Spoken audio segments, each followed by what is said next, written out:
C'est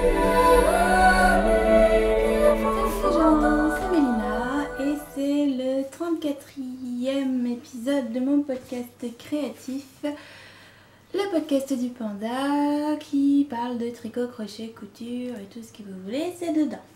Tiens, je vais garder cette phrase, je crois que j'ai déjà dit ça la dernière fois. Alors, on se retrouve aujourd'hui le 2 août, beaucoup plus tôt que ce que j'avais prévu, je pense. Attention. Hop, voilà. Donc beaucoup plus tôt que ce que j'avais prévu, puisque bon, j'ai pas avancé grand chose au niveau tricot. J'ai une ou deux cousettes à vous montrer, j'ai quelques fils à vous montrer, j'ai quelques petites choses à vous montrer qui auraient pu attendre la semaine prochaine, voire même la semaine d'après, vu que j'ai une semaine un peu chargée qui arrive.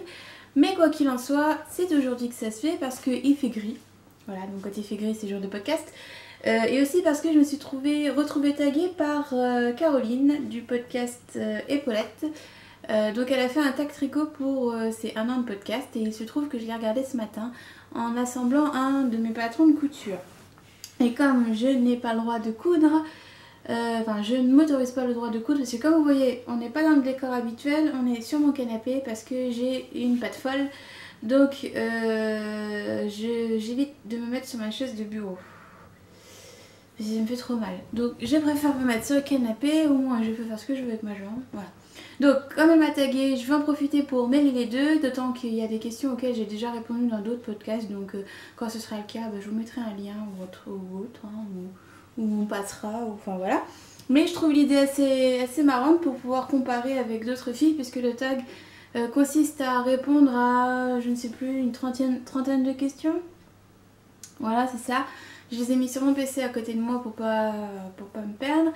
Et de retaguer 3 a priori podcasteuses à la fin quand on a répondu à toutes les questions. Donc je vais me prêter au jeu. Voilà, je trouve ça rigolo. Donc je le fais. Puis comme ça fera un petit podcast avant 2 ou 3 semaines d'attente.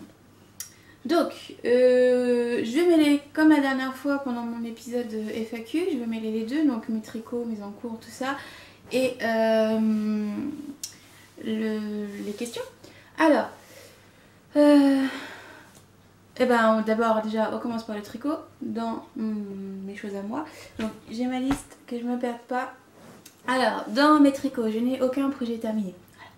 Parce que ça fait que 10 jours que j'ai enregistré et que j'ai eu pas mal d'éditions, que j'avais pas envie. Ça doit faire à peu près 4 ou 5 jours que je ne tricote pas activement, c'est-à-dire que je tricote 1 ou 2 rangs par-ci par-là sur ma chaussette ou sur un châle, et puis je me lasse et puis je fais autre chose, je vais geeker, enfin voilà. Je suis en vacances, si mes vacances ont commencé. Et c'est mon 2e jour de vacances. Donc, je vais commencer avec une question. Alors, je vais faire les 3, 4, 5 premières questions. Allez, donc le tricot, pourquoi, comment as-tu commencé? Donc, pourquoi et comment j'ai commencé? Je vous l'ai déjà raconté dans l'épisode 32. Juste par ennui, il fallait que je m'occupe pendant mon année sabbatique et puis c'est devenu ce que c'est aujourd'hui. Si vous voulez en savoir plus, je vous invite à regarder le précédent épisode. On va pas vous tout répéter parce que sinon je sens que ça va vous lasser. Comment as-tu commencé? Je vais prendre la question dans le sens où quel est ton tout premier projet? Bon, l'écharpe habituelle et un pull, fil d'art. Je crois qu'on a toutes commencé avec fil d'art, que je n'ai plus. Je l'ai encore recherché là, mais je ne le retrouve pas. Je pense que je l'ai jeté au dernier déménagement. Je m'en servais comme pyjama. C'était un grand machin informe. Qu'est-ce que t'apporte le tricot? Beaucoup de stress. Bon, moi ça m'apporte pas du tout la paix intérieure. Moi ça m'apporte plus la paix intérieure.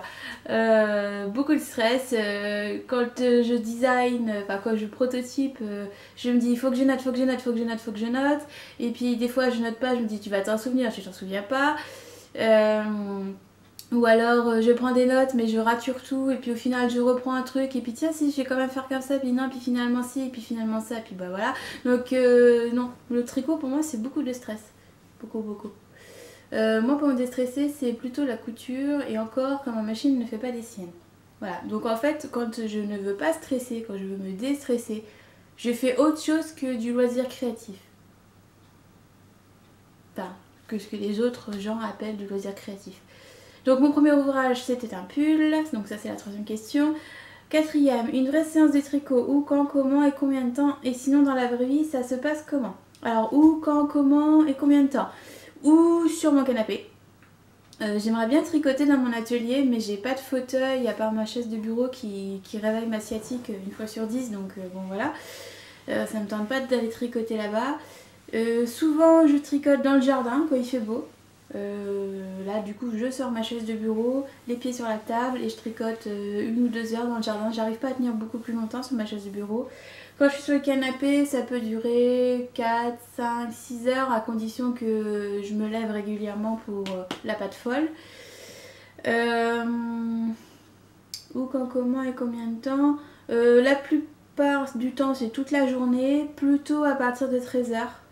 Le matin est plutôt consacré aux tests, aux mails, au ménage, enfin voilà, la vie normale, le linge, tout ça.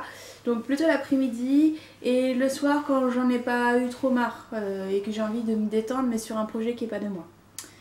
Dans la vraie vie, ça se passe comment? Ça se passe devant une série ou un drama coréen, en ce moment c'est plus ça. Ou devant un film, ou devant les abeilles qui volent dans mon jardin, ou en regardant mon homme jouer sur sa PlayStation. Souvent, très souvent. Et là j'aime bien quand il fait des jeux avec une histoire ancrée, là il est sur un MMO donc c'est pas très intéressant, mais quand il y a des histoires et tout, bah, j'aime bien suivre l'histoire du jeu puisque de toute façon il ne passera pas la manette donc bah, je suis l'histoire du jeu et puis en même temps je tricote. Ça demande pas beaucoup de neurones, c'est assez sympa. Et puis mon âme est assez distrait, il n'a pas les yeux partout sur l'écran, donc souvent c'est moi qui dis non c'est là, non c'est là, ah et là il y a un truc, tu l'as pas vu. Voilà, donc je suis utile. Et cinquième question, un endroit dédié, atelier craft room, donc j'ai mon atelier mais je couds dedans. J'édite quand j'ai le courage, sinon c'est sur le canapé. Et ça me sert surtout de pièce à stash qu'autre chose. Même si j'aimerais la transformer, j'aimerais bien mettre un fauteuil avec une petite table et puis... mais bon pour ça il faudrait que je vire une autre table, enfin voilà, il faudrait que je fasse de la place. Bah voilà pour les questions. Alors, je repasse à mes encours. Mes encours, j'ai un encours tricot, 2 encours tricot, je sais plus j'ai combien d'encours tricot, j'ai 2 encours tricot commencés et bientôt plus que ça mais bon. Donc mon premier encours tricot c'est un châle que je fais pour le Calki des Staches. Alors la dernière fois je vous ai montré tous mes duos de couleurs, mes trios de couleurs, enfin, tous les écheveaux que je voulais utiliser pour le Calki des Staches. Et évidemment là je suis en train de faire un châle qui n'utilise aucun des écheveaux que je vous ai montré la dernière fois. Voilà, mais ça reste du destache donc c'est pas grave. Et j'ai pas les étiquettes. C'est pas grave, je vais vous l'écrire en bas, les noms des fils, etc. Donc j'ai commencé un châle avec avec les chevaux que j'ai gagné, enfin que j'ai pas gagné, que j'ai reçu après mon mince. Woolima Création avait lancé un truc sur je sais plus quoi, vous savez c'est participatif, on donne tant d'argent et en compensation on reçoit des compensations si on donne de l'argent pour aider la personne à lancer son entreprise. Je ne sais plus comment ça s'appelle, ce n'est pas grave. Moi j'avais reçu 7 écheveaux en compensation et un autre plus petit mais qui ne va pas avec celui-là. Donc là c'est, je sais pas la couleur parce qu'à l'époque il n'y avait pas de nom de couleur ni rien, mais c'est une 100%, c'est pas une 100% mérino. C'est une mérino nylon? Non, c'est une 100% mérino celle-ci. Donc 100% mérino, coloris orange, rouge. Un espèce de... C'est pas rouille, c'est brique plutôt, coloris brique. Alors je sais pas ce que ça vaut la couleur là. Ça m'a l'air bien. Que je vais coupler avec une Koigu qui est multicolore que j'avais reçu lors d'un swap. Non, pas un swap. Que j'ai reçu pour mon anniversaire, je crois, de la part de Lexi Bene. Il y a un moment déjà, et je trouve que les deux vont bien ensemble. Donc je sais pas, le matin je me suis levée, j'ai mis les 2 écheveaux côte à côte, je me suis dit ah mais ça marche bien, et puis bah voilà. Donc je vais essayer de faire quelque chose avec ces deux couleurs. Ça va détacher et pour l'instant j'en suis à une début de châle avec une forme très bizarre que je n'ai pas touchée depuis 3 ou 4 jours ou plus même. Bon là vous allez rien voir, c'est normal. Voilà, vous voyez rien, ça ressemble à rien, ça vague un petit peu, ça fait des bosses, c'est un châle qui aura besoin d'être bloqué, ça c'est certain, et qui aura une forme somme toute assez bizarre, mais c'est voulu. Donc je vous en montre plus la prochaine fois qu'on se verra, je pense qu'il sera terminé même d'ailleurs. Donc voilà mon premier projet, je ne sais pas ce que va donner la laine, j'espère qu'elle va pas déteindre, c'est une laine teinte avec des pigments naturels là. Je trouve pas mes mots aujourd'hui, il va falloir que vous lisiez beaucoup de sous-titres à mon avis. Mais elle est jolie la couleur. Je m'attendais à un rouge un peu plus soutenu, mais au final c'est très joli. Oh arrête de bafouiller. Oh voilà, bon, je la remets dans son sac à projet. Mon deuxième en cours, ce sont des chaussettes. Donc je vous avais dit la dernière fois que je voulais faire un projet tricolore au niveau chaussettes. Donc j'ai commencé les Love Me Not de je ne sais plus qui, je vais vous mettre tout ce qu'il faut ici et voilà ce que ça donne. Donc j'ai fait leur taille en bleu, donc c'est Fabel, que de la Fabel. Donc j'ai fait leur taille en bleu et j'ai commencé à faire des rayures en rouge et blanc. Et donc le patron, en fait ce sont des petits cœurs qui transparaissent sur les rayures, donc là bon là c'est le dos donc il n'y a pas. Mais hop, tiens ça faisait longtemps que j'avais pas fait ça. Donc voilà. Ah bah on les voit mieux à la caméra, c'est rigolo ça. Vous voyez le début de petit cœur, j'ai même pas besoin de faire l'effet d'optique, on le voit. Donc c'est, comme je viens de le dire, un patron qui est fait à partir d'un effet d'optique. Donc les petits cœurs ne transparaissent que quand on bouge le pied en fait. Et quand j'avais pas du tout remarqué ça en fait en prenant le patron. Et je pensais que c'était des cœurs basiques et tout, et en fait pas du tout, c'est juste des rayures. Et quand on bouge, selon l'angle dans lequel on les regarde, selon l'angle avec lequel on les regarde, voilà, ça fait des petites formes, là, bah, c'est des cœurs. Donc c'est en fait, c'est pas très compliqué, parce que vous voyez que derrière c'est des rayures de 2, donc devant aussi. Ce qui change en fait, c'est la texture. Donc le cœur est fait avec des mailles envers et des mailles endroits. Et là vous pouvez voir que les rayures blanches sont en point mousse. Alors que les rayures rouges sont en jersey. Et à l'inverse pour le cœur, cette fois c'est les rayures du cœur, donc rouges qui sont en point mousse et blanches qui sont en jersey. Et c'est ce qui forme un système de relief et qui donne cette impression de petit cœur. Donc c'est très sympa. C'est un peu long à faire, je trouve. Enfin, c'est un peu long. En fait, quand on regarde la grille, bon, je le dévoile parce qu'il est gratuit, le patron. Et la grille, en fait, une grille, c'est égal à 4 rangs. Donc le premier rang, on tricote tout à l'endroit. Le deuxième rang, on tricote tout à l'endroit, sauf les mailles du cœur qu'on tricote à l'envers, dans la première couleur. Et dans la deuxième couleur, on tricote le premier rang tout à l'endroit. Et la deuxième couleur, on tricote tout à l'envers, sauf les mailles du cœur qu'on tricote à l'endroit. Voilà, c'est ça le jeu de mailles. Donc c'est pas compliqué.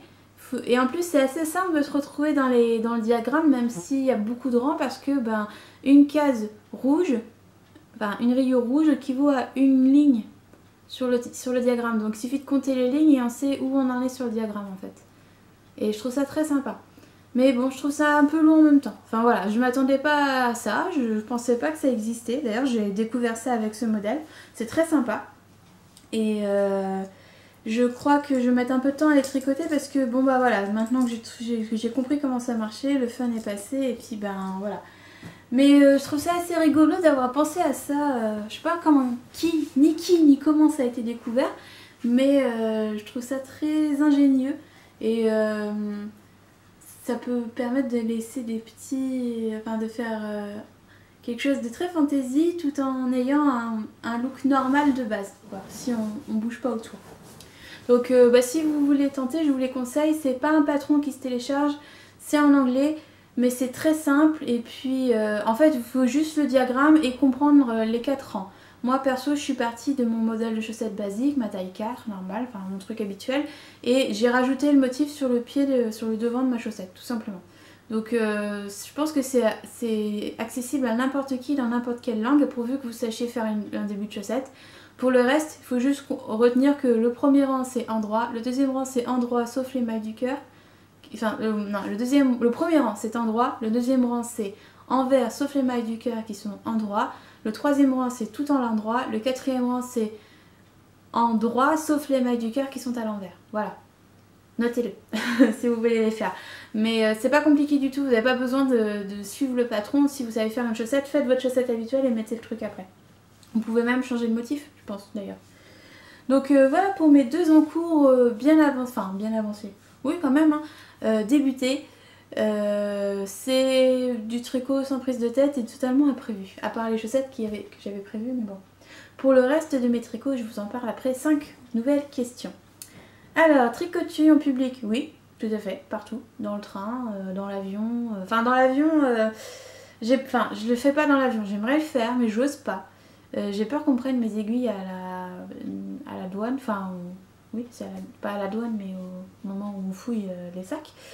J'ai peur qu'on me les prenne et comme j'aime pas prendre des aiguilles, enfin j'ai pas envie de risquer de perdre des aiguilles même si elles m'ont coûté que 2-3 balles. Bah je le fais pas. Donc du coup quand j'arrive à l'aéroport je les mets dans la valise, quand je ressors de l'aéroport où je suis arrivée je les reprends et je tricote dans le taxi, je tricote n'importe où. Quand j'étais à Lisbonne j'ai tricoté dans le train, enfin bon voilà quoi. Il y avait de quoi tricoter, il y avait des temps d'attente. Que pense ton entourage du tricot? Bah je sais pas. Je saurais pas dire. Mon mari, je pense qu'il en a ras les couettes de la laine. Enfin, j'en laisse beaucoup moins traîner qu'avant, maintenant que j'ai mon atelier, hein, je me suis reprise en main. C'est vrai que quand on était à Angers, il y en avait partout, mais bon, j'avais pas d'autre choix que de le mettre dans le salon, donc voilà. Maintenant que j'ai mon atelier, je pense que, voilà, ça lui... Je crois qu'il ne voit même plus les plottes. Je crois qu'il ne rentre même pas dans mon atelier. Voilà, c'est ma pièce à moi, mais complètement. Au niveau de ma famille, je saurais pas dire. Je pense que ma mère est fière. Je pourrais lui demander par rapport au progrès que j'ai fait parce qu'elle, elle me suit depuis le tout début. Donc c'est la première vers qui je me tourne quand j'ai un souci de design, quand j'ai un souci, quand j'ai un blocage en fait. Quand je me dis tiens faudrait peut-être que j'aille par là ou par là ou par là, du coup je vais lui demander son avis et puis souvent ça me débloque, je la Skype et puis on cause comme ça, bon on dérive sur tout un tas de choses qui n'étaient pas prévues, je perds 3 heures mais c'est pas grave, ça me débloque. Et puis je sais pas, sur les derniers modèles j'imagine qu'elle est fière par rapport à ce que je faisais avant, c'est vrai que bon voilà. Après mon frère et mon père je saurais pas dire. Mon frère profite d'avoir des gilets gratos. Mon père aussi, remarque. Hein. Mais je saurais pas dire. Quant au reste de ma famille, je suis pas allée m'en vanter. Ça les regarde pas plus que ça. Voilà. Donc bon. Bref. Aiguille droite ou circulaire? Circulaire. À fond circulaire. Droite, j'ai commencé avec des droites. J'ai tricoté très longtemps avec des droites. Enfin, très longtemps. Toute ma période débutante avec des droites. Et puis un jour j'ai découvert une aiguille circulaire dans le tiroir de ma mère parce que j'utilisais les aiguilles de ma mère. Et puis dès que j'ai découvert ça, j'ai trouvé ça trop fun, je voulais savoir comment ça fonctionnait, donc j'ai cherché et puis j'ai essayé d'adapter tous les tricots que je connaissais en circulaire jusqu'au moment où je me suis acheté mes propres aiguilles circulaires. Et j'en démords pas. Hein. L'aiguille droite, ça me fatigue le bras gauche, sachant que c'est lui qui bouge le plus quand je tricote. Donc j'ai laissé tomber l'aiguille droite. J'arrive pas à la coincer ou si, voilà, je la coince mais je plie la jambe et je coince l'aiguille dans le creux de mon genou. Et l'aiguille est comme ça et je tricote avec la main droite. Là ouais, là j'arrive à être bien. Mais c'est pas une manière d'avoir une bonne tension je trouve. Donc bon, j'ai laissé tomber les droites. Par contre ma mère n'arrive pas à se mettre à la circulaire, elle reste toujours droite. Enfin quand elle tricotait. Circulaire ou 4 aiguilles, bah circulaire, enfin j'ai rien contre les 4 aiguilles, j'en ai quelques kits, des vieux kits de 4 aiguilles, mais c'est pas un réflexe. Je devrais m'y remettre peut-être. Je sais que ma première chaussette, je l'ai tricotée à 4 aiguilles, ça m'a pas gêné plus que ça. J'ai un peu de mal à démarrer avec des 4 aiguilles, plus qu'autre chose. Je trouve que le démarrage au circulaire est plus simple. On est sur 2 aiguilles, on change, on tourne, on a toujours l'endroit et l'envers de la chaussette, on sait où on va. Donc 4 aiguilles, moi je me perds. Magic Loop ou aiguille 23 cm, Magic Loop, 23 cm, j'y arrive pas, ça me fait mal aux mains. Mais vraiment très mal aux mains. Je ne supporte pas, j'ai essayé, je me suis forcée, j'avais des crampes plein les doigts. C'est vraiment pas une aiguille qui me met à l'aise. Donc 23 cm, plus jamais. Mais vraiment plus jamais, hein. J'ai essayé, c'est voilà, plusieurs fois, c'est voilà, j'ai assez de lait. Voilà pour les 5 prochaines questions. Alors, je n'ai pas acheté de laine. Non, toujours pas, je tiens bon. Alors, par contre, j'en ai reçu quelques-unes. Donc, il y a quelques jours, le même jour, j'ai reçu deux nouvelles laines, on va dire. Donc, j'ai reçu ça. C'est de la crème de laine. Donc, hop, je vous montre ça. Donc, en fait, c'est Angélique qui m'a envoyé ça. C'est de la laine qu'elle tient elle-même. Donc, elle vit à Québec, si je dis pas de bêtises. Bon, elle vit au Canada. Et je sais pas si on peut confondre Canada et Québec. Ne me tapez pas. Je me suis jamais renseignée. Bref, elle m'a envoyé ces deux jolies petites choses. Donc le jaune, il passe plutôt bien au niveau de la couleur, mais le violet, c'est pas trop ça, hein. Il est un peu plus rose que bleu. Là, il fait très bleu. Ouais, non, là, c'est trop bleu. C'est pas du tout ça. Vous le verrez pas dans la bonne couleur. J'ai du mal à le faire passer sur les écrans. Donc elle m'a envoyé ces deux jolies petites choses avec une pâte de fruits, mais tellement bonne. On la mange petit bout par petit bout, hein. Je peux te dire qu'on la déguste. C'est super bon. Franchement, j'avais jamais goûté aussi bon. Une pâte de fruits aussi bonne. Enfin, bref, peu importe, on n'est pas là pour la bouffe. Donc j'ai reçu ces deux jolies deux petites choses qu'elle m'a envoyé pour me dire merci en fait. Et je trouve ça hyper adorable. Et j'étais hyper touchée. En plus, ce jour-là, j'étais totalement HS, mon corps suivait plus. Enfin bref, j'étais à bout. Et j'en tremblais je sais pas, d'émotion quoi. Et voilà, c'est trop gentil, franchement. Donc j'ai déjà trouvé une copine pour celle-là, je pense. Et il m'en manque une pour celle-ci. Et donc si la couleur vous intéresse, le jaune c'est miel de pissenlit. Et c'est un jaune très profond, un peu... c'est moutarde mais sombre. Il n'y a pas de lumière, enfin c'est pas qu'il n'y a pas de lumière, il est très beau mais il n'est pas lumineux, il est mat. Et, mais il est magnifique, magnifique. Et le violet donc, bon qui fait bleu là mais qui est beaucoup plus violet que ça. Et un peu chiné de violet plus clair, mais là ça passe pas. Il est magnifique aussi.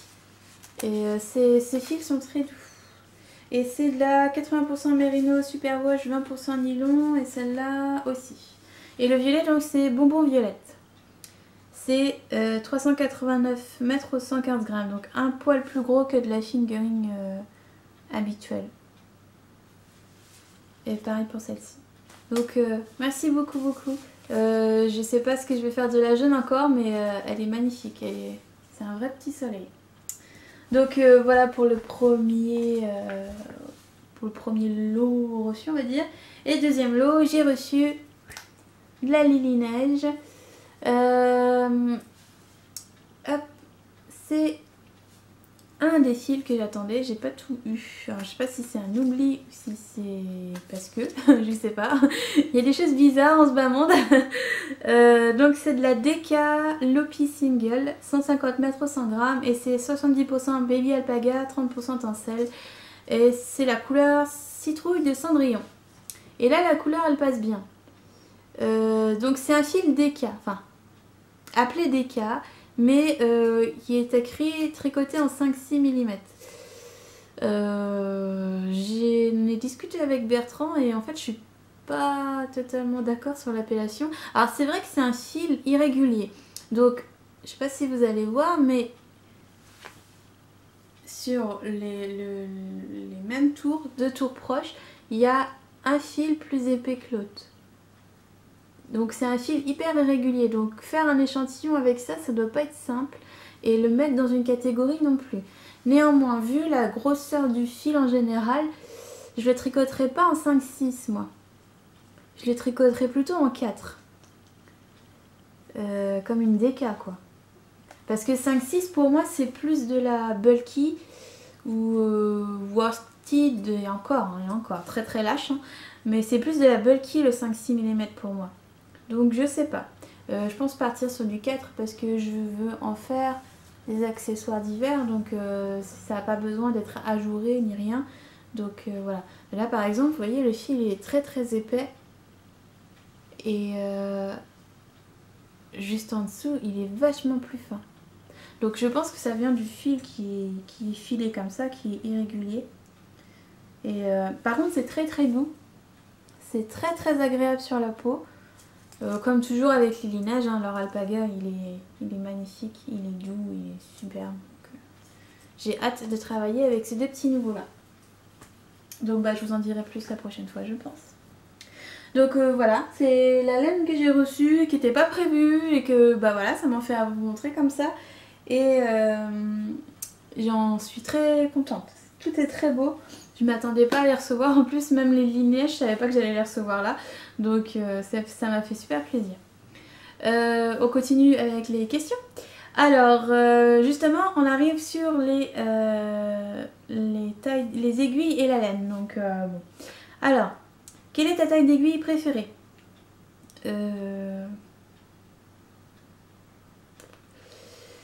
Celle que je sors le plus souvent, ça dépend quoi en fait.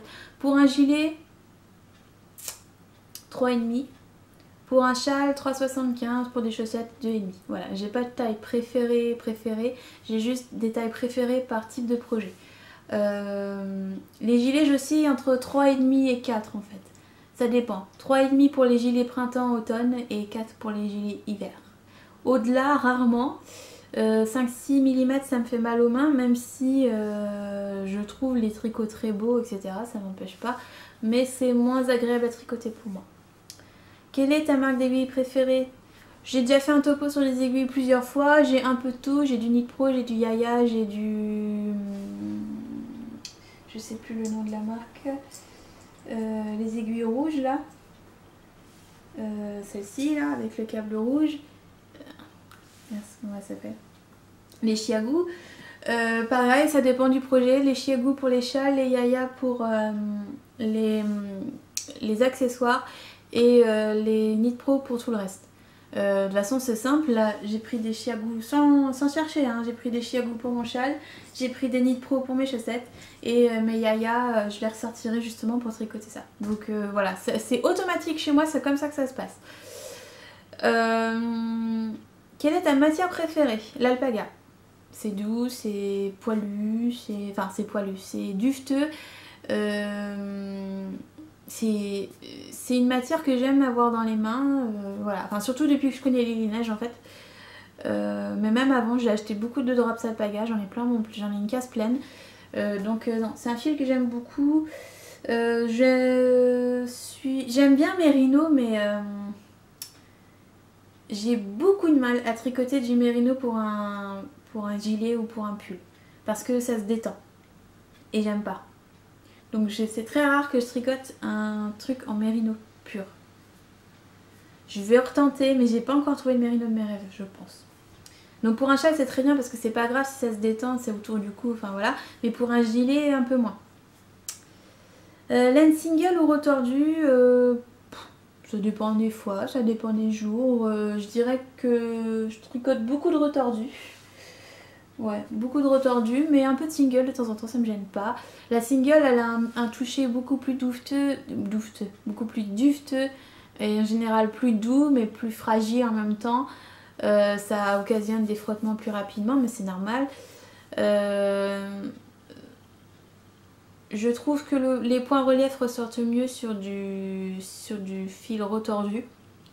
Ou sur les torsades, enfin les torsades, les reliefs, les points mousse, etc. Enfin pas les points mousse, les points reliefs quoi, le point de riz, etc. Ça ressort beaucoup mieux sur de la retordue ou de la tordue tout simplement. Mais la laine single, moi j'aime bien. Pour quelque chose qui n'a pas besoin de d'être marqué. Pour quelque chose qui a besoin d'un beau drapé, j'aime bien. Quel avis sur l'acrylique? Aucun. L'acrylique c'est très bien. C'est très utile pour les enfants, c'est très utile pour les allergiques comme mon mari qui supporte pas un seul grain, enfin poil de fibre animale. Il faut que je passe par du végétal si je veux lui faire quelque chose, sachant que le coton c'est très lourd donc c'est hors de question. J'ai pas encore trouvé un acrylique qui ne le pique pas parce que même l'acrylique ça le pique. Parce que des fois on essaye de faire des acryliques sensation laine etc. Donc bon voilà. Mais j'ai absolument rien contre l'acrylique, c'est pas cher, c'est pratique, ça passe en machine. Bon après effectivement il y a des acryliques chez certaines marques qui sont un peu chères, qui c'est pas très justifié.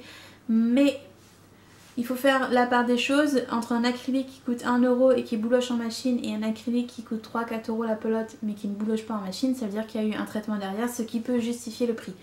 Donc faut faire la part des choses. Après moi l'acrylique j'ai absolument rien contre, je préfère les matières on va dire nobles. Mais si par exemple pour ma couverture au crochet j'ai besoin d'une couleur j'ai besoin d'une couleur neutre pour rassembler toutes mes fleurs, il est fort à parier que je vais aller pêcher ça dans de l'acrylique à 2-3 € la pelote, pas bien cher, et puis voilà quoi. Ça a quand même l'avantage d'être pas cher hein. C'est très bien pour les petites bourses, c'est très bien pour les grosses bourses, c'est très bien pour les radines, enfin voilà, franchement il n'y a rien à dire contre l'acrylique, juste le prix auquel on peut le trouver dans certaines boutiques, certes. Mais bon, je suis sûre que l'acrylique est très très utile pour toutes les personnes qui ne supportent pas les fibres animales et pour qui la laine égale ça gratte. À moins de connaître des matières plus nobles comme les mérinos qu'on trouve chez les indies d'ailleurs, c'est très rare qu'on passe dans du 100% mérino comme ça d'un coup d'un seul. Moi les mérinos je ne connaissais pas il y a 3 ans quoi. C'était laine acrylique pour moi, il n'y avait rien d'autre qui existait, le reste c'était trop cher. Donc voilà. Quelle est ta marque de laine industrielle préférée? Alors industrielle, je tricote beaucoup du Drops, à tort ou à raison. Drops c'est pas cher, il y a des belles couleurs, on peut se fournir rapidement. C'est pas français, certes, je crois que c'est le seul défaut qu'il pourrait y avoir pour moi. Mais c'est de la bonne cam, on va dire. Il y en a pour les plus pauvres, entre guillemets, pour la laine à chaussettes par exemple, qui n'est pas la plus fabuleuse du monde, mais qui est très bien dans le temps hein, par rapport à certaines marques. J'aime pas trop leur mérino. Je trouve que, mais ça c'est parce que j'aime pas le mérino en général, donc je fais pas de pull en mérino. Mais voilà, c'est une marque que j'aime beaucoup. C'est la laine industrielle que je préfère. Après, j'ai tenté Fonty, j'ai tenté Bergère de France, beaucoup. Mais bon, c'est pas, c'est cher.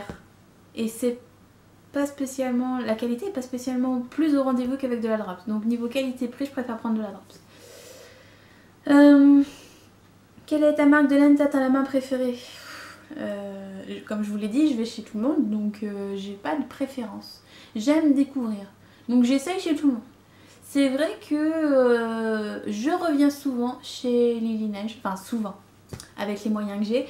Je reviens régulièrement chez Lily Neige, hein, j'en achète aussi. Laine Amourée, j'ai eu quelques craquages chez elle. Hein. Qui d'autre? Récemment... Faut dire que là en ce moment je suis en no-buy donc j'ai un peu de mal à me remettre. Je crois que c'est tout. Chez qui j'ai acheté plus de 2 fois on va dire. Au moins 2 fois. Mais oui, bon, je passe plus mon temps à essayer des nouvelles que à être fidèle à. Ça va venir. Parce que à force d'essayer, il y a des choses que j'aime et d'autres que j'aime moins. Mais Candy Wool aussi. Candy Wool, j'achète beaucoup. Enfin, j'ai acheté pas mal. Là, j'achète moins. Mais j'ai acheté pas mal. Ces laines sont très bien. Enfin, dans celles que je viens de citer, c'est que bon, Lily Neige, c'est typiquement la filature française. Voilà, t'as envie d'aider, t'as envie de booster, t'as envie de faire découvrir. Ils font un produit magnifique, un peu luxueux, mais magnifique, qui vaut totalement son prix. Donc voilà, je dis pas ça parce que j'ai régulièrement des partenariats avec eux, mais c'est réellement de la qualité et un produit français.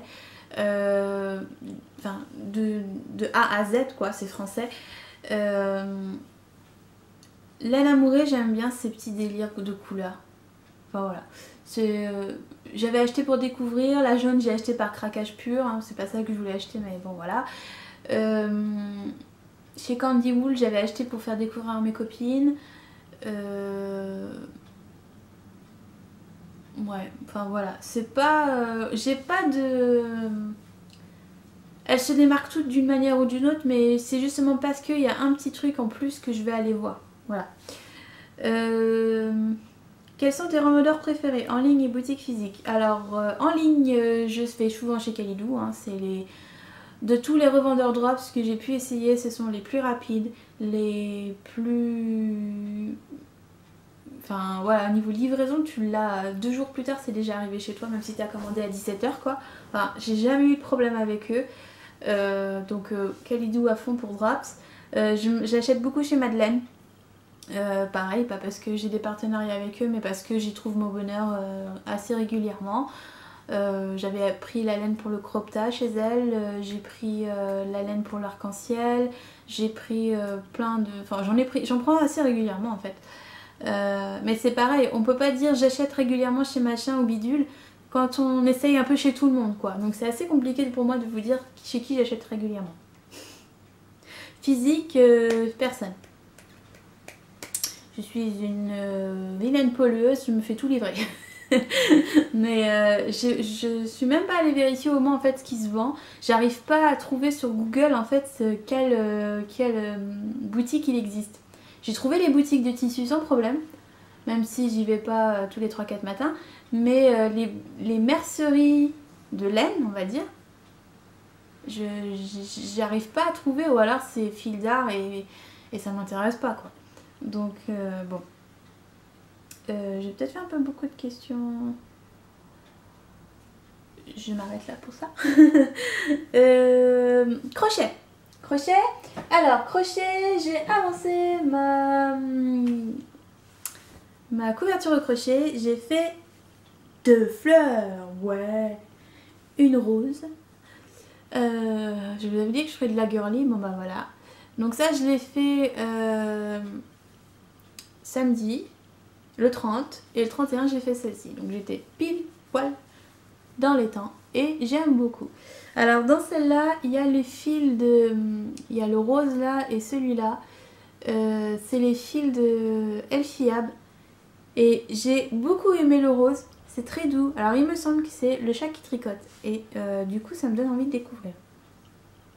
Bon, cette fleur, elle s'est fait un peu casser la gueule, cette fleur. Elle a un bout de orange, elle a une fleur mi-grise, mi-marron. Enfin voilà.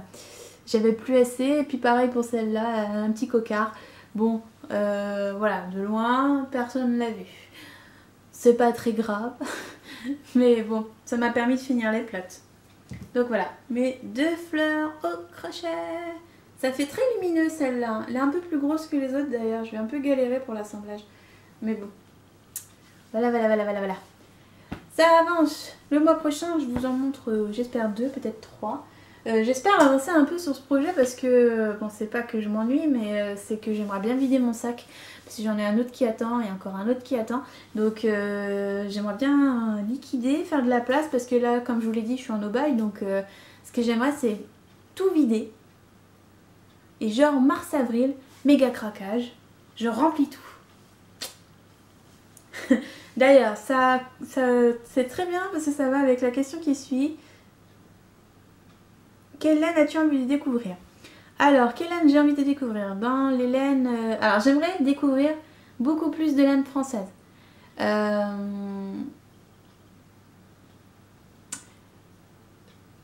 par souci de consommer français en fait. J'ai envie ouais, de consommer français. Après tout, quand vous achetez les patrons, quand on vous dit bah, j'ai acheté chez la française plutôt que chez l'américaine, c'est que vous avez envie de faire fonctionner le marché français.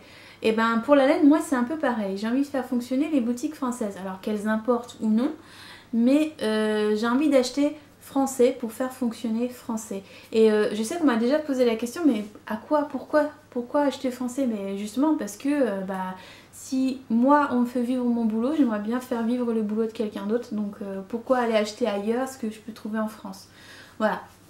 Donc c'est certes peut-être plus cher, mais il y a le contact social, il y a la même langue, je veux dire on finit par s'y retrouver quoi. Et même avec les indies d'ailleurs, j'ai envie d'essayer des indies d'ailleurs françaises. Donc là j'aimerais tenter la laine d'Hererum Natura, ça fait longtemps que j'en entends parler, ça fait longtemps que je veux essayer, mais c'est vrai que je me cale beaucoup sur la Drops et la d'Hererum Natura est un poil plus chère.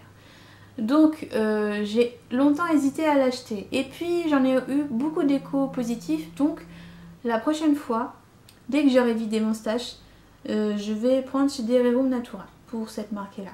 Au niveau des indies d'ailleurs, j'aimerais bien tester la laine d'Imogen déjà parce que ça fait un bail et puis qu'on est censé bosser ensemble. J'aimerais bien tester, alors c'est, je vous l'ai déjà dit la dernière fois, c'est Madeleine et Philibert. C'est pareil, c'est un projet, c'est juste que ça va attendre un petit peu.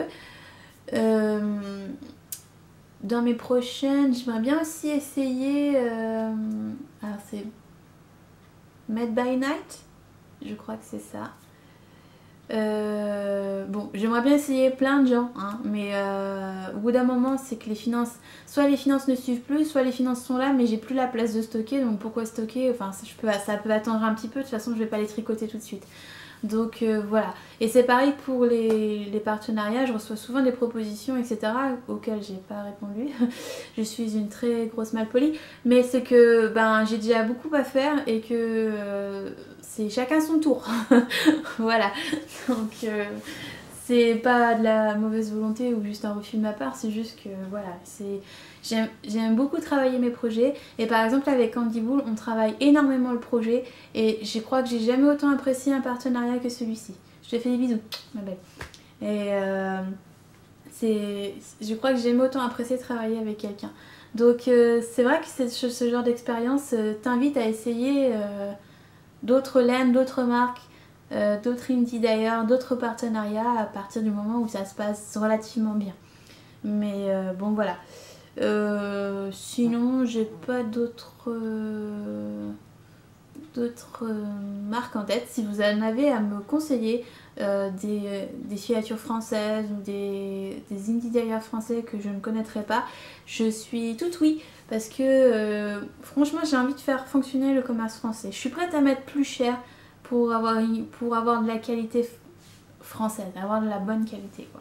Donc, mais ça m'empêche pas, par exemple là avec Madeleine, je vais bientôt essayer une laine irlandaise, j'ai hâte, j'ai tellement hâte et elle est magnifique cette laine et comment dire, ce dyer, enfin ce groupe de dyer a fait quelque chose de super et bon c'est pas français mais pourquoi pas quoi, je veux dire j'ai rien contre le non français mais si je peux tenter de tester du français et de promouvoir, partager du français, pourquoi pas. Donc voilà. Je sais plus où j'en suis. Quelle est la taille de ton stage? Mon stage vous le voyez assez régulièrement derrière moi d'habitude. Je dois être à 350 pelotes. Bon, voilà, ça se vide gentiment. Un no-buy est-il envisageable? Oui, tout à fait, je suis en no-buy depuis mi-juin. Ça se passe très bien, tout va bien, je ne ressens pas de manque ou presque. J'ai des petites pulsions où je me dis j'aimerais bien acheter ça mais je le fais pas.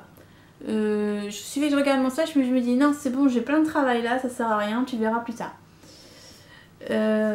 Tu tricotes lâche ou serré? Aucun des deux, je suis dans le truc lambda. J'ai généralement l'échantillon donné à une maille près. Les rangs, j'ai toujours les rangs. La maille un peu moins, surtout chez Drops, il me manque toujours une maille ou deux. Mais je ne tricote ni lâche ni serré. Enfin, du moins, j'ai pas l'impression.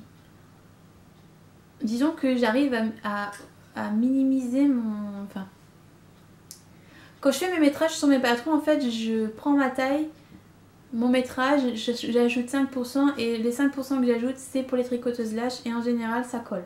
Donc, ça veut dire que moins 10% c'est pour les tricoteuses serrées, ça colle aussi. Et enfin, moins 10%, moins 5, moins 5. Ça marche bien en général. Donc, je dirais que je suis dans la moyenne. Échantillon bonne ou mauvaise élève. Alors très bonne élève puisque j'ai pas le choix et du coup ça va me permettre de vous parler d'un futur projet tricot, couture, je sais pas trop. J'ai une petite pile d'échantillons depuis le temps et je me dis que c'est quand même dommage de les garder comme ça à rien faire. Enfin, à rien faire. J'aime bien ma petite pile d'échantillons mais bon ça sert à rien que je les détricote parce que de toute façon j'en ai pas eu besoin dans mon tricot manifestement, puisque je l'ai pas redéfait. Ça m'arrive de les redéfaire, mais très très rarement. Et je me dis que je les utiliserais bien pour faire une couverture au tricot, ou enfin... Je voudrais en fait tous les coudre ensemble. Alors ils n'ont pas tous la même taille, ils n'ont pas tous le même gabarit, mais à une vache près, ils font en général 11 cm de haut. Et à part celui-ci qui est en échappée laine et que bon... qui a totalement bougé, mais c'est des échantillons que j'aimerais bien réutiliser. Du coup, je voudrais les coudre ensemble, mais je sais pas encore comment. Donc, je sais pas si je vais prendre juste une simple aiguille et faire des coutures, ou prendre un crochet et coudre ensemble, ou coudre les bordures de mousse à la machine à coudre ensemble, et puis retourner et puis mettre un tissu de l'autre côté. Je sais pas encore. Je réfléchis, mais ça fait un moment que j'ai cette idée en tête. Et puis là, j'en ai quoi 2, 3, 4, 5, 6, 7, 8, 10, 11, 12, 13, 14, 15, 16, 17, 18, 19, 20. Ça me fait déjà une bonne petite ligne. Je sais pas combien par an j'en tricote, mais... Puis bon, l'avantage en fait, c'est que il suffira que je me dise « Ah, mais j'ai déjà tricoté ça avec cette laine-là », je retourne voir ma couverture et je mesure sur ma couverture pour l'échantillon. Ce serait un grand mémo à échantillon, vous voyez. Non, c'est pas une bonne idée, je sais pas, on verra. Enfin bon, j'aimerais bien faire ça. Tiens d'ailleurs... Non, c'est bon, il m'en manque pas. Mais par exemple, là, il y a de l'acrylique dans mon lot d'échantillons et voilà, ça me donne pas. Donc totalement pour, un échantillon c'est hyper nécessaire juste pour ajuster un gilet à sa taille, ou un pull à sa taille, ou un bonnet à sa taille, enfin bref, tout ce qui nécessite une mesure a besoin d'un échantillon. Et un échantillon se fait sur 10 cm de long et de large, et au moins 10. 12 c'est encore mieux. De long et de large, ça se lave, ça se bloque, ça se laisse sécher et ça se mesure qu'après, pas avant. Je ne ferai que le répéter jusqu'à la fin de ma carrière. Donc totalement pour. Les seuls trucs pour lesquels je ne fais pas d'échantillon, c'est les châles. Mais je pense que je vais finir par mesurer sur mon châle un échantillon pour donner un indicatif. Parce que là, dernièrement, par exemple sur Psytacos, le test, là on est un peu en manque de fil. Et c'est parce que certains... Enfin, on ne sait pas si c'est la taille d'aiguille ou quoi, mais ça se verra à la fin du test avec les questionnaires. Mais voilà, je pense qu'il sera quand même nécessaire de marquer un échantillon indicatif. Pour ou contre le blocage, totalement pour, quel que soit le point, quel que soit le mot blocage, c'est déjà un... C'est un faux sens, on bloque pas un châle, on bloque pas un gilet, on met en forme un châle, on met en forme un gilet. Bloquer, c'est to block en anglais ne veut pas dire bloquer en français, mais mettre en forme. Donc déjà c'est une erreur de langage. Mais je suis pour le blocage, quel que soit le vêtement ou autre. Déjà parce que ça vous permet de voir comment se comporte la laine. Si une laine s'agrandit au blocage, vous pouvez être sûr qu'au porté elle s'agrandira aussi. Donc pour, totalement pour. Quel est l'ouvrage dont tu es la plus fière? J'ai pas réfléchi à cette question. Je sais pas. D'un point de vue purement design, je dirais mon gilet pastèque dans ma taille à moi pour l'instant, qui est un peu le Graal que je cherchais à atteindre au niveau du design pour femmes. Je sais pas. J'ai pas de fierté particulière. Mon auto-necté, niveau design un peu foufou, c'est celui que je préfère le plus, celui que j'aime le plus, tant par les couleurs que par la forme, que par ce que j'en ai fait, alors que au départ c'était vraiment un gros bordel. Je dirais mon auto-necté. Mais purement parce que j'ai eu un coup de cœur pour les couleurs, un coup de cœur pour la forme, un coup de cœur sur le finish, qu'au moment où je l'ai bloqué, j'en avais des paillettes dans les yeux. Enfin voilà, je pense que c'est lui. Quel est ton pire boulet?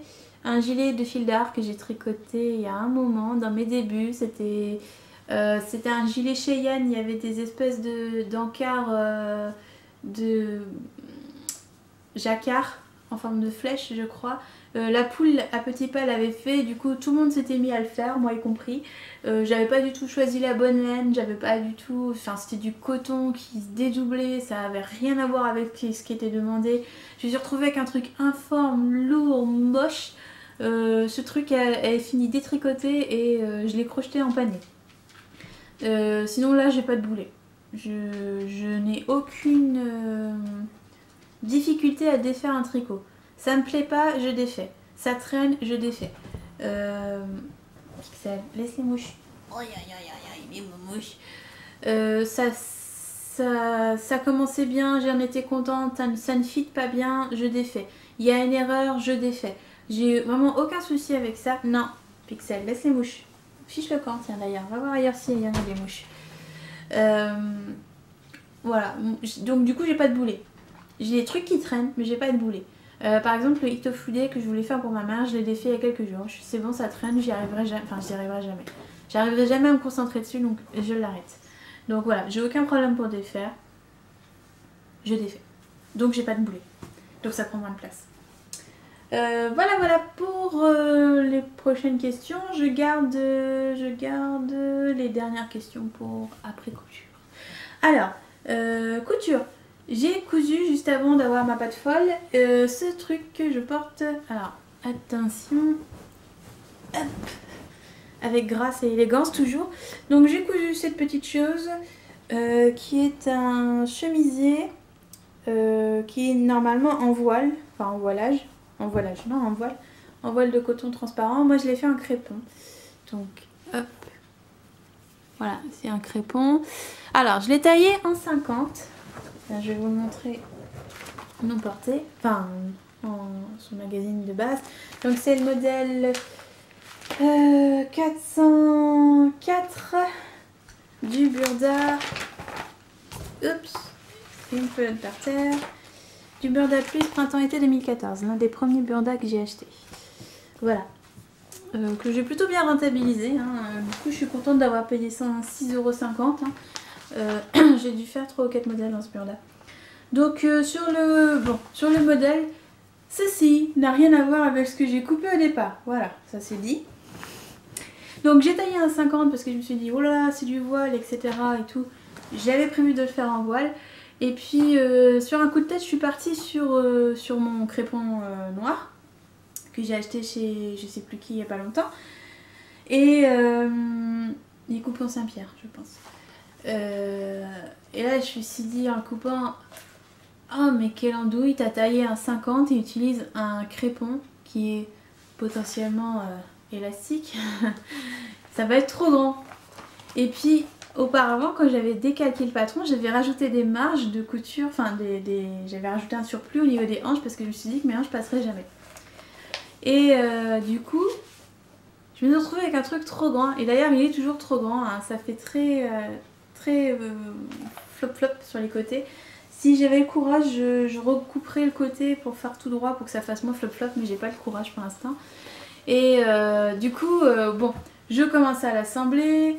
Le col remontait jusque là, c'était pas du tout comme sur la photo, je comprenais pas. Et en fait, ce que j'ai compris après, c'est que la fille a laissé le col volontairement ouvert, puis a fait le nœud. Mais ça, je le voyais pas sur la photo. Donc j'ai creusé en coulure devant et derrière parce que derrière ça allait pas, ça remontait sur le haut de ma nuque là. donc ça allait pas. J'ai raccourci les manches, j'ai enlevé les élastiques qu'il y avait dans les manches, j'ai fait des manches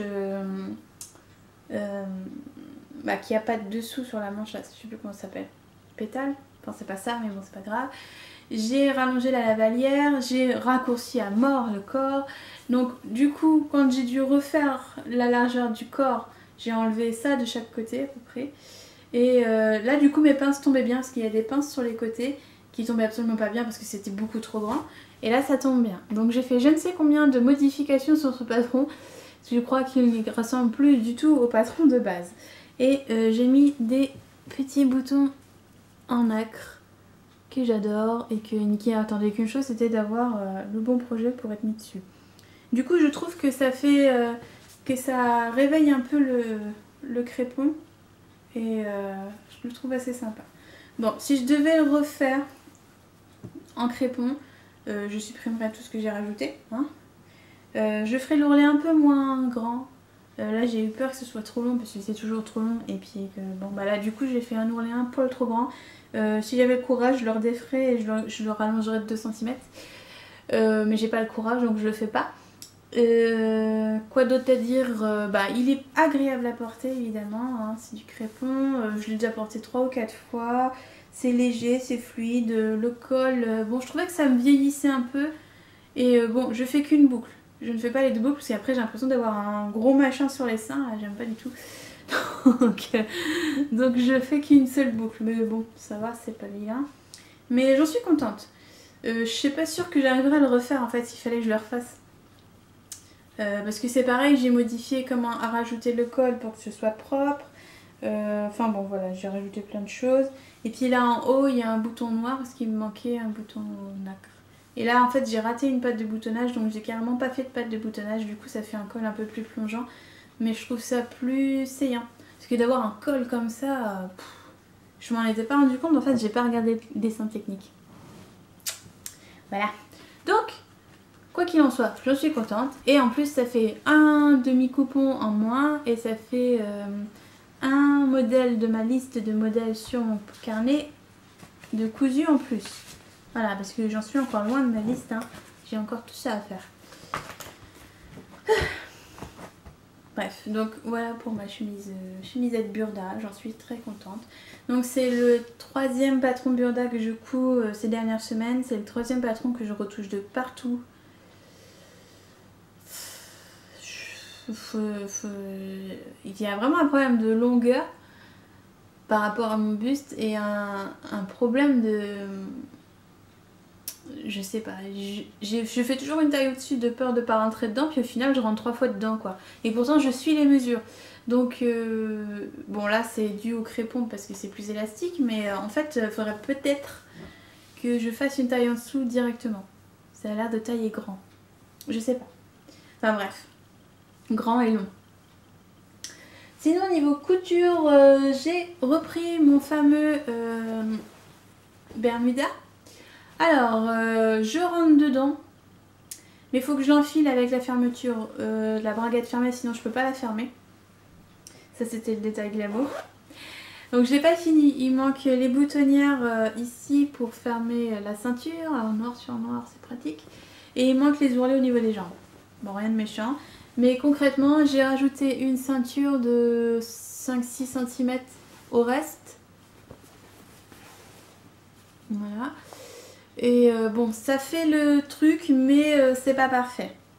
Donc ce que je vais faire la prochaine fois, c'est que je vais rallonger les parties ici. Je vais couper une ligne droite, enfin je sais plus, j'avais trouvé un tuto là-dessus pour rallonger une partie de vêtement sans modifier les lignes et sans raccourcir les pièces. Donc, enfin, sans diminuer la largeur des pièces. Donc en fait, je vais couper une ligne droite, je vais remonter de 5 cm le devant et le dos. Et, ou alors rallonger l'empiècement du dos, l'élargir pour que ça me couvre les fesses. Parce que là, la ceinture, en fait, je l'ai faite droite pour gagner en aisance et en hauteur, mais dans mon dos ça baille parce que comme j'ai le dos très creux, ben ça fait pas très beau. Bon, c'est une toile. Et puis en plus j'ai fait une jolie ceinture qui brille, hein. Il me restait une bande... Non, c'est pas qu'il me restait une bande, c'est que la robe que j'ai cousue dedans, en fait je l'aime plus, donc j'ai taillé dedans. Voilà, c'est plutôt ça.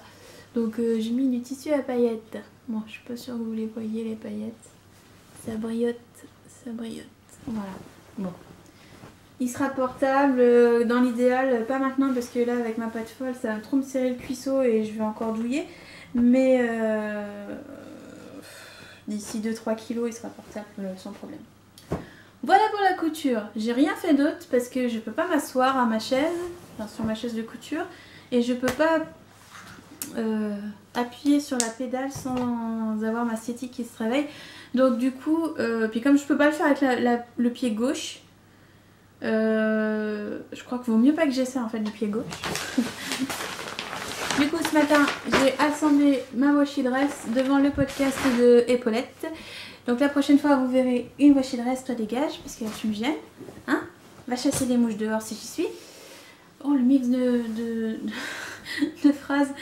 Bref, on va terminer avec les dernières questions. As-tu déjà patronné? Oui. Quel est ton dernier coup de cœur pour un patron? J'avoue que je regarde pas vraiment les patrons des autres parce que j'ai peur de plagier, j'ai peur de m'inspirer et surtout j'ai peur de m'inspirer et surtout qu'on me dise après que j'ai plagié, et ça certaines personnes me l'ont dit alors que bon manifestement il n'y avait aucun plagiat, mais bon voilà. Je pense que c'était plus de la jalousie qu'autre chose, mais bon, bref, peu importe. Donc mon dernier coup de cœur patron, le dernier pull de... Ah, j'en ai déjà parlé, le dernier pull d'Élise Dupont qui est bimatière, que j'ai adoré. J'ai adoré, enfin, c'était de l'admiration pour le travail qu'elle a fourni dessus en fait. Ça serait mon dernier coup de cœur, je pense. Teinture, oui, un jour si mes fleurs fleurissent, là elles sont en bouton. J'attends. Si là je m'y suis essayée avec le petit machin là, je sais plus comment ça s'appelle. J'en ai fait quelques temps et puis j'ai abandonné. J'ai pas le temps pour cette activité en fait. C'est pas que j'aime pas, mais ça me fatigue beaucoup le bras droit. Je dois pas avoir la bonne position je pense, et ça me passionne pas plus que ça. Le tissage, non, pas spécialement. Mes chaussettes idéales, elles sont tricotées comment? Sans rayures, sans laine autoriante, avec des difficultés et avec du challenge. Voilà, mes chaussettes idéales, c'est ça. J'aime ne pas m'ennuyer sur mes chaussettes, j'aime découvrir une nouvelle façon de faire, j'aime découvrir des choses auxquelles je n'avais pas pensé sur une chaussette et que waouh, c'est vachement bien fait, c'est trop bien, faut que je réessaye sur autre chose. Voilà, c'est ça mes chaussettes idéales, c'est toujours du challenge et c'est petit, c'est rapide, alors pourquoi faire du truc basique qui va tout droit, je veux dire. Je trouve que c'est le tricot idéal pour s'essayer à une nouvelle technique. Bon, c'est mon avis perso. Je tricote pour moi ou pour les autres, pour moi essentiellement, pour les autres aussi, surtout quand c'est pour les hommes. J'aimerais tricoter pour mon mari, mais j'ai pas encore trouvé la laine qui ne gratte pas. Je crois que je tricoterai jamais pour lui, hein. C'est un peu comme la couture. Ou alors je dois mal faire les choses, je sais pas. Il veut pas me le dire. Mais bon, c'est pas grave, ça profite à mon frère, ça profite à mon père, ça profite à ma mère. Je me restreins à mon cercle proche. Je tricote rarement pour d'autres personnes. Rarement. Que, en fait. C'est très égoïstement familial. C'est quoi? Une anecdote tricotesque. Pas spécialement, il n'y a rien de folichon dans le design. Non, ça m'arrive, quand je tricote dehors, ça m'arrive de tomber sur des petites mamies qui ont l'âge de ma grand-mère, donc qui ont 80 ans et plus, et qui elles connaissaient le tricot uniquement sur l'aiguille droite, et puis qui... Je me rappelle d'une fois une petite dame qui m'avait pris mes aiguilles des mains, puis elle m'a dit mais comment ça marche? Et puis elle avait pris mon châle des mains pour essayer. Je trouvais ça très rigolo, mais c'est une espèce de mix générationnel sur le tricot qui est très sympa. Mais voilà, je n'ai pas d'anecdote particulière, je suis toujours à la maison, donc que voulez-vous qu'il se passe? Quelles sont tes autres activités créatives? Ben, un peu de crochet, j'ai toujours mon attrape-rêve qui attend son heure, hein. J'ai trouvé un grand bâton, Il est sur la fenêtre, là je peux pas vous le montrer. J'ai trouvé un grand bâton en baladant mon chien. Je l'ai ramené à la maison, donc il fait à peu près ça. Je voulais y accrocher la moitié de mes attrape-rêves et puis en trouver un autre pour accrocher les autres attrape-rêves. Vu comme je vais très très vite, ça sert à rien que je me presse pour trouver le deuxième bâton. Mais quand je suis allée le chercher au bord de la Maine, pas de la Maine, je suis plus à Angers, au bord de la Sarthe, j'avais mon chien à côté et tout, puis mon chien se demandait ce que je foutais avec ce bâton dans les mains. Puis il est un peu peureux, donc il faisait un peu la carpette. Et puis j'ai passé tout le chemin du retour avec un chien qui faisait la carpette. Genre comme si je le tabassais tous les jours quoi. Alors que ce chien c'est le chien le plus pourri gâté du monde. Je veux dire en ce moment il dort avec mon mari et moi, il dort sur le lit parce qu'il y a des mouches dans le salon. Et il supporte pas les mouches, ça le rend taré, ça le rend parano, il va à droite, à gauche, complètement comme ça. Du coup il court partout, toute la nuit, on ne dort pas, donc on le laisse dans la chambre. Mais voilà quoi. Donc voilà, c'était une anecdote non tricotesque mais rigolote quand même. Donc j'ai croisé des voisins et tout avec le chien qui faisait la carpette genre elle m'a pas vu, elle va pas me taper. Je sais pas où il était avant qu'on l'adopte ce chien mais voilà. Donc le crochet, je faisais beaucoup de perles quand j'étais petite, enfin petite, ado. Bracelets, animaux en perles, etc. Mais j'ai arrêté. Activité créative si l'on veut, c'est que je passe beaucoup de temps dans mon jardin. Enfin, je passais, cela ça me gave. C'est créatif d'arracher les herbes. Si, c'est très créatif. C'est très créatif de trouver un moyen de protéger tes tomates avec une bâche en sac poubelle. Hein. Mais ça marche, donc voilà. Moi je trouve ça très créatif hein. Après bon bah il y a la couture, c'est à peu près tout. J'essaye de ne pas me disperser. J'aimerais bien essayer la broderie, il y a plusieurs choses qui me font envie mais je me dis que j'aurai pas la patience, que je vais commencer, que je vais pas terminer, que ça va prendre de la place. Un peu comme le filage donc j'insiste pas plus que ça. Voilà, pour les activités créatives je trouve que c'est bien suffisant. De toute façon quand on fait la création, son métier, quand tu ne veux plus travailler, tu poses tout. T'arrêtes de créer. Tu fais autre chose, tu fais des trucs que les gens ils font, c'est-à-dire regarder la télé sans rien faire.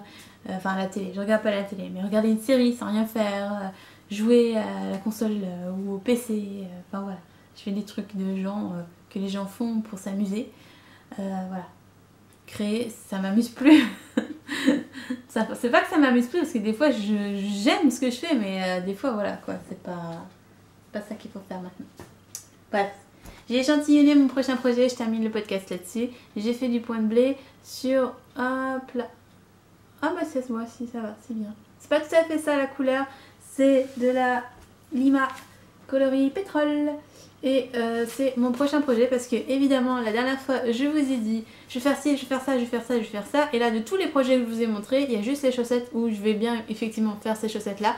Pour tout le reste, j'ai pas du tout fait. J'ai changé tous mes plans. Voilà. Après tout, il fait 19-18 degrés là. Bon, peut-être 20. Et il fait moche, il fait gris. J'espère juste que pour le pique-nique, on aura beau temps. Donc tiens, d'ailleurs au passage, le pique-nique, donc c'est le 10. On est 13 je crois. Ou 14, je sais plus. Vous pouvez toujours venir avec nous. Alors je sais que la voiture de Macri est pleine. Donc pour les parisiennes, vous faut trouver un autre moyen. Je sais que font mes mains. Enfin je leur dis leur pseudo comme ça vous pouvez peut-être plus les retrouver. Que font mes mains ramène une copine avec elle. Et qu'il reste 2 places et qu'elle passe pas loin de Saumur et d'Angers. Donc si vous voulez être pris au passage, pourquoi pas. Il y a Jenny Rakoto qui est plutôt du côté de Châteaudun. Elle a de la place dans sa voiture si vous voulez venir. Et voilà, pour les voitures je crois que j'ai fait le tour. Donc on sera une petite douzaine. Il y aura Macri, il y aura Fille d'hiver, il y aura donc Jenny Rakoto, que font mes mains. Il y aura quelques mancelles.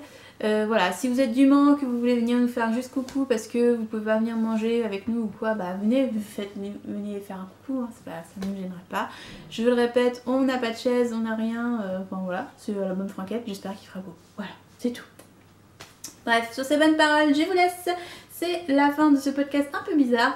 J'avais pas grand chose à vous montrer, j'ai beaucoup blablaté et voilà, j'espère que c'était pas trop chiant. C'était un peu moins rigolo que la dernière fois peut-être, je sais pas. Il paraît que la dernière fois j'ai dit beaucoup de conneries, apparemment ça vous a bien fait rire. Bah tant mieux hein. Donc je vous fais des gros bisous, je vous dis à dans 2-3 semaines, disons 15-18 août, ou pas, on verra, j'attends des nouvelles. Et puis normalement je devrais avoir plein de projets terminés à vous montrer dans toutes les catégories. Donc je vous fais plein de bisous, à bientôt, bye bye.